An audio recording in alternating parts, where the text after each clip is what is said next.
2021년 시즌으로 들어오면서 하스 F1 팀의 기존 드라이버 라인업이 확 바뀌어버렸습니다. 그로우전과 맥너슨의 계약 만료와 동시에 아직까지 F1 경험이 없는 루키 2명을 지명한 것인데, 일단 드라이버 라인업에 루키 2명을 지명한 것 자체가 흔치 않지만 테크니컬 레귤레이션, 그러니까 F1 팀들이 차량을 디자인할 때 따라야 하는 가이드라인이 2022년에 확 바뀌면서 하스 팀이 중위권 팀이 될 수 있는 기회인데, 경험 많은 드라이버의 피드백을 통해 새로운 규정에 맞춰 차량을 만드는 것도 힘든 마냥 루키 2명의 의리를 강행하겠다고 하자 팬들과 언론 둘 다 이해하기 힘들어했었죠. 특히나 이번 규정은 에어로 중심으로 바뀌는데, 하스 팀은 엔진을 페라리로부터 구입해 사용하기 때문에 사실상 하스가 차량의 성능을 유일하게 조절할 수 있는 부분이 에어로인 만큼 여기에 모든 것을 쏟아 부었어야 하는데, 일단 첫 단추부터 잘못 낀 것이다. 알파로메오나 알핀 같이 중하위권 팀들은 경험 많은 라이커넨과 페르난도 어르신들을 2022년까지 계약한 상태인데, 하스 팀은 이를 완전히 다른 방향으로 접근하고 있습니다. 그럼 하스 F1 팀은 도대체 왜 이런 선택을 했을까요? 답은 돈입니다. 메르세이디스, 페라리, 레드불 같이 탑 팀들은 F1을 참여하는데 크게 돈 걱정을 할 필요가 없습니다. 기본적으로 우승 상금이 크고 스폰서십들을 통해 돈을 많이 받기도 하고, 적자가 나면 모 회사가 메꿔주는 만큼 크게 돈 걱정할 필요가 없다. 그러나 하스나 윌리엄스 같이 우승 상금을 적게 받을 뿐만 아니라 부진한 성적 덕분에 돈이 많이 들어오는 타이틀 스폰서십을 받기도 어렵다. 윌리엄스 같은 경우에는 2020 시즌으로 들어오면서 타이틀 스폰서를 잃으면서 팀을 팔아버려야 했었습니다. 그러면 하스 같은 팀들은 선수들과 연관되어 있는 스폰서를 통해 돈을 받아야 한다. 이러한 시점으로 하스의 선택을 보면 또 이해가 되기 시작한다. 그들은 하위권 팀에서 중위권 팀이 되려면 일단 당장 돈이 필요한 것인데, 팀을 통해서 받는 스폰서십이 없으니 드라이버들을 통해서 받자는 생각이다. 그럼 일단 믹 슈마커는 당연한 선택이었다. 작년에 F2 챔피언일 뿐만 아니라 F1의 전설, 최고봉, 월드 챔피언십을 7번이나 이긴 마이클 슈마커의 아들인 만큼 팀의 위상을 올려주면서도 엄청난 스폰서를 갖추고 있다. 그러나 두 번째 드라이버가 크게 논란이 되었다. 그는 바로 니키타 마즈핀. 2020년 F2 시즌 5위, 심지어 우승자인 마이크와 51점 차. 실력이라 하면 조금 떨어지지만 스폰서가 돈이 많다. 다시 말하자면 아빠가 돈이 많은 것이다. 마즈핀의 스폰서는 아버지의 회사인 화학회사 울알칼리다. 마즈핀의 아버지 디미트리 마즈핀은 총 재산 1조 4천억 원을 보유하는 엄청난 부자인 만큼 실력은 조금 부족해도 스폰서십을 통해 하스팀이 받는 돈은 어마무시하다.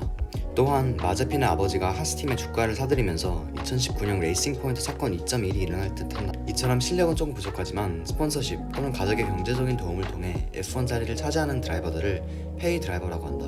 그러니까 실력이 아닌 돈으로 자리를 사는 것인데, F1은 모터스포츠의 최고봉이며 자리가 20개밖에 없는 만큼 최고의 드라이버들이 경쟁하는 것을 보고 싶은 팬들에게는 이러한 페이 드라이버들은 낙하산과 같은 존재이다. 물론 페레스, 얼론소, 마이클 슈메커도 다 돈이 많은 스폰서들 덕분에 F1을 입성하긴 했지만, 그들은 F1 주니어 프로그램 또는 사적인 관계가 아닌 스폰서의 도움을 통해서 들어온 만큼 마제핀과는 다른 상황이었다. 그럼 과연 마제핀은 F1에 출전해도 되는 실력인가? 일단 마제핀의 카팅 시절부터 2020 F2 시즌까지 봅시다.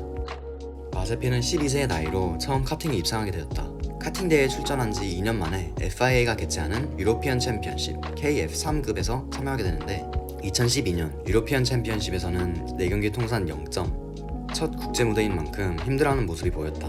이해 현재 윌리엄 소속 조지 러셀이 챔피언십 우승, 스트롤, 현재 F2에서 뛰고 있는 캘럼 아일럿, 데니얼 틱텀 등 실력자들이 많았다. 이듬해인 2013년에 또 출전하게 되지만 2경기 0점을 기록하며 엄청난 재능이 있어 보이진 않았다.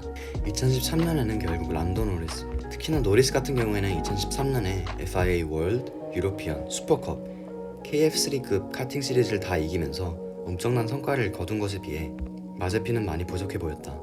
그러나 같은 해인 WSK 슈퍼 메스터스 시리즈에서 4경기 통산 101점, 4위를 하면서 점점 실력을 키우는 모습이 보였다. 카팅에서 마지막 해인 2014년에는 FIA 월드 챔피언십 KF급에서 우승자인 노리스 바로 뒤인 2위라는 엄청난 발전을 보였다. 그 뒤에는 F2에서 만날 다루발라가 3위를 하고 2020년 F2 준우승자인 캘럼 아일럿이 4위를 차지하는 등 카팅 시즌 초반에는 적응하는 것이 힘들어 보였지만 2년 만에 사실상 세계 2위를 차지하게 되었다. 마제핀은 사실상 카팅의 정상에서 2위를 찍으면서 곧바로 오픈 휠 포뮬러로 넘어갔다. 오픈 휠에서도 적응하는데 힘들어하는 모습이 결과에서 나왔다. 2015년 대략 F4급의 토요타 레이싱 시리즈 참여했는데, 마제핀의 첫 오픈 휠 대회인 만큼 21명 중 18위를 기록하는 실망스러운 성적을 거두었다. 여기서 랜스 스톨이 15경기 4승, 10포디움으로 압도적으로 시리즈 우승. 마제핀이 적응하느라 낮은 순위에 속한다고 할 수도 있지만 스트롤 같은 경우에도 카팅으로 올라오고 이게 두 번째 경기인 만큼 노력과 재능의 차이가 보인다. 여기서 잠깐, 스트롤은 최소한 주니어 시절에는 북아메리카 최고의 유망주였다. 북아메리카 카팅 대회들을 모두 휩쓸렀고 페라리 주니어 프로그램에 속했을 만큼 엄청난 유망주였다. 또한 F4 데뷔 시즌 우승, F3는 첫 해에 5위를 기록했지만 2015년 F3 대회에 러슬, 르클레아, 알본, 지오바나치 등과 경쟁했던 것을 봐서는 괜찮은 성적이었다. 결국 다음 해인 2016년에는 F3 시리즈 우승을 차지했고 바로 F1으로 올라갔다. 물론 스트롤은 경제적으로 항상 아버지가 있었기에 편하게 주니어 커리어를 보냈지만 같은 나이 또래 드라이버들 중에서 탑이었다. 그러나 스트롤과는 달리 마제핀은 아직 오픈휠 포뮬라에서 좋은 성적을 거두지 못했다. 마제핀은 결국 2015년 F4급 정도 되는 포뮬라 레노 북유럽컵에 참여하는데 43명 중 12위를 기록했지만 14명의 루키들 중에서 6위를 차지하면서 또 미래의 F1 선수의 기량을 보여주진 못했다. 그 다음 해인 2016년에는 바로 F3에 출전, 풀타임으로 뛰던 20명 중에 20위를 기록. 심지어 30경기 중에서 3경기만 출전한 잭 휴스보다 17점이나 낮게 기록했다. 여기서 스트롤과 러슬뿐만 아니라 켈럼 아일럿, 광유조, 안토니 휴베어 등 이후 F2에서 경쟁할 선수들도 있었다. 2017년에는 또다시 F3 시리즈에 출전, 스트롤과 러슬이 F2로 졸업하면서 시리즈 첫 출전인 노리스가 시리즈 우승을 차지하는데 마제핀은 20명 중 10위를 기록하며 107점의 성과를 거뒀다. 2016년에 10점을 받은 것에 비해 엄청난 발전이었죠. 그러나 아직까지 F2로 올라가기에는 너무 부족한 성적이었다. 그래서 2018년에는 F3와 동급인 GP3 시리즈에 참여, 18경기 8포디움, 4승을 기록하며 후베어 뒤인 2위를 기록했다. 3위에는 2020년 F2 시리즈 준우승자인 켈럼 아일럿이 있을 만큼 당시 그리드는 상당한 실력이 있었다. GP3 시리즈 준우승으로 좋은 성적을 거둔 후 F2로 졸업했다. 그러나 2019년 F2 시즌에서 22명 중에 18위를 기록하며 또다시 데뷔 시즌에는 부진한 성적을 보였다.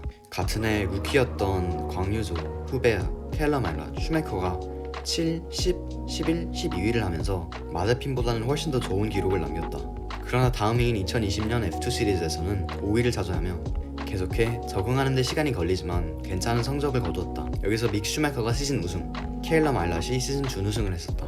또 같이 F1으로 올라온 유키 스노다는 3위를 기록했었다. 지금까지 마제핀의 주니어 커리어를 보면 현재 F1 선수들에 비해 그리 대단하지 않다. 노리스나 베스타펜 같이 신동이라 불리던 선수들에 비해 챔피언십 우승도 없고 카팅 시절 FIA 월드 챔피언십 준우승과 GP3 준우승 등이 있긴 하지만 GP3 같은 경우에는 3년을 참여한 만큼 상위권 선수들은 매년 F2로 졸업했으므로 평균적인 실력만 되더라도 어쩔 수 없이 순위권으로 올라가게 돼 있다. 그렇다고 해서 완전 실력이 나쁘다고 할 수는 없다. GP3 시리즈에서 물론 오래 머물러서 순위권이 올라가긴 했지만 결국 좋은 성적은 좋은 성적이다. 어떻게 보면 마제핀은 미래 F1 챔피언 뻘도 아니다. 사실상 F1에 참가할 실력도 아니다.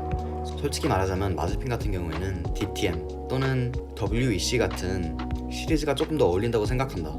실력으로만 봤을 때는 사실상 켈럼 아일럿이 두 번째 헤스 자리를 채우는 것이 맞았다. 그러나 팬들에게 불호감을 사들인 게 꼭 마제핀이 페이 드라이버라서가 아니다. 마제핀의 너무나도 공격적인 드라이빙 스타일과 오프트랙에서 하는 행동들이 특히나 큰 논란이 되었다.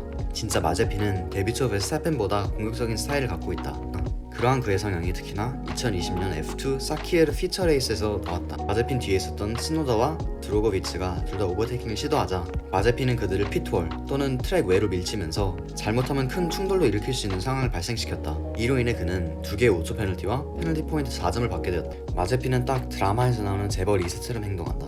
2016년 F3 출전 당시 켈럼 아일럿이 프리 프랙티스 중에 자신의 랩을 망쳤다는 이유로 얼굴을 타격했는데 이로 인해 아일럿은 눈과 턱이 검게 멍들게 되었다.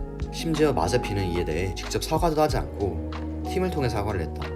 이에 덧붙여 2020년 해스팀에서 뛰기로 결정나고 몇 주 후 인스타그램에 차량 속에서 뒷자리에 앉아있던 여성의 가슴을 만지는 영상을 올린 것인데 여성분은 불쾌해하는 행동을 취했고 마제핀의 손을 치운 뒤 중지손가락을 보여주는 행동을 했었다. 마제핀은 올리고 나서 곧바로 다시 영상을 내렸는데 팬들이 이미 분노했었다. 안 그래도 실력 부족, 위험한 운전 스타일, 좋지 않은 인성 때문에 안티 팬들이 많았는데 금이 활활 타고 있던 불에 장작을 자기가 직접 넣어놓은 것이다. 팬들은 FIA와 헤스에게 대거 항의를 했었다. 성희롱, 어떻게 보면 성폭력자를 F1에 참가하게 하면 안 된다며 당장 계약 해지를 요구했었다. 트위터와 인스타그램에 We say no to 마제핀, 즉 우리는 마제핀을 거부한다는 내용의 해시태그를 유행시켰다.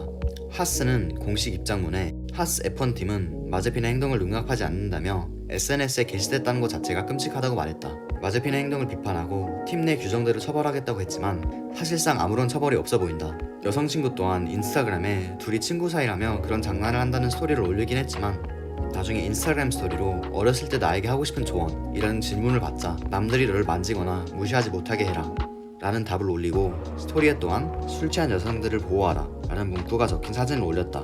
또한 그녀는 마제핀을 언팔하는 등 마제핀의 행동이 친구 간의 장난이었다는 스토리가 진심이 아니라고 추측을 할 수 있다. 또한 여성 팬에게 빨가벗은 사진을 보내주면 경기 티켓을 주겠다는 등 여성들을 무시하는 행동들도 난무했다. 정리를 하자면 마제핀은 나쁘지 않은 드라이빙 실력을 갖춘 돈 많은 인성이 더러운 놈이다. 이러한 사람을 란스 스트롤과 비교하는 것 자체가 잘못됐다고 생각한다. 스트롤은 물론 돈이 많긴 했지만 실력이 이미 증명되었고 제가 생각하기로는 스트롤은 아버지가 없었어도 F1에 들어올 수 있었다고 생각한다. 그러나 마제핀과 같은 경우에는 아버지의 뒷받침이 없었으면 F1에 들어올 마냥 들어왔었어도 이러한 행동들 덕분에 헬스팀에서 즉각 추방당했을 것이다. 저는 개인적으로 더 이상 마제핀에게 기회를 주고 싶지 않다. 그는 저에게만큼은 성폭력자, 인성 쓰레기로 각인되일 것이다. 여러분들은 마제핀의 행동에 대해서 어떻게 생각하시는지 댓글로 남겨주시고요. 또 원하시는 컨텐츠가 있으시다면 그것 또한 댓글로 남겨주세요.